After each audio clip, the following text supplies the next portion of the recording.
गाड़ी के पास आ जाओ। भिवानी की बिटिया को इंसाफ दिलाने के लिए अब एक ऐसा शख्स सामने आ चुका है जिसका नाम सुनने से अच्छों के हृदय की धड़कनें तेज हो जाती हैं। और उस शख्स ने यहां तक दावा किया कि अगर पुलिस नाकाम हुई तो वो खुद इंसाफ दिलाएगा। दरअसल हरियाणा के भिवानी में 19 साल की शिक्षिका मनीषा की हत्या ने पूरे राज्य को झकझोर कर रख दिया। मनीषा की दर्दनाक मौत को लेकर जनता में गुस्सा है, प्रदर्शन हो रहे हैं, यहां तक कि पूरे गांव को घेर लिया गया है, जिसे खुलवाने के लिए पुलिस लाख मिन्नतें कर रही है। यहां तक कि इस गांव में अब इंटरनेट भी ठप हो चुका है। अब यह मामला हाई प्रोफाइल बन चुका है, लेकिन अब इस केस में एक और खतरनाक मोड़ आ चुका है। कुख्यात गैंगस्टर लॉरेंस बिश्नोई गैंग की इस केस में एंट्री हो गई है। बताएंगे आपको आखिर बिश्नोई गैंग ने क्या कहा है, लेकिन उससे पहले केस को समझ लीजिए। क्या है मनीषा केस? मनीषा 11 अगस्त को एक नर्सिंग कॉलेज में एडमिशन के लिए पूछताछ करने गई थी, लेकिन उसके बाद से वो लापता हो गई।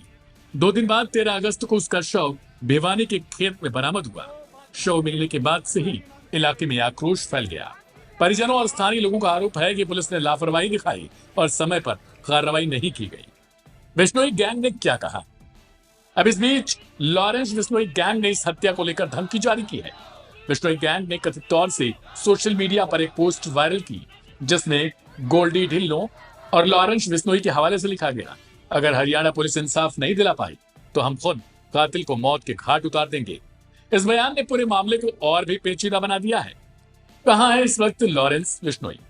गौरतलब है कि लॉरेंस बिश्नोई इस समय जेल में है और उसका खास सहयोगी गोल्डी ढिल्लों कनाडा में बैठकर गैंग को ऑपरेट कर रहा है। यही नहीं, उसी पोस्ट में गोल्डी ढिल्लों ने कनाडा के ब्रैम्पटन में सोनू छटा की हत्या की भी जिम्मेदारी ली। गोल्डी ने लिखा कि सोनू छटा लॉरेंस के नाम पर उगाही कर रहा था और एमपी धनुआ मर्डर की साजिश में शामिल था, इसलिए उसे मार दिया गया। कब कब चर्चा में रहा लॉरेंस बिश्नोई। यह पहली बार नहीं है जब बिश्नोई गैंग ने इस तरह से खुलेआम किसी केस में हस्तक्षेप किया हो। लेकिन मनीषा हत्याकांड के बहाने लॉरेंस और रोहित गोदारा गैंग हरियाणा में अपने वर्चस्व की लड़ाई भी लड़ रहा है। यह केवल न्याय की लड़ाई नहीं बल्कि गैंग वॉर और ताकत के प्रदर्शन का भी मंच बनता जा रहा है। मनीषा केस में अपडेट। हरियाणा सरकार ने मामले को गंभीरता से लेते हुए अब इसे सीबीआई को सौंपने का निर्णय लिया। लेकिन सवाल यह है कि जब गैंगस्टर खुलेआम पुलिस को चुनौती दे रहे हैं तो क्या कानून का डर खत्म हो चुका है?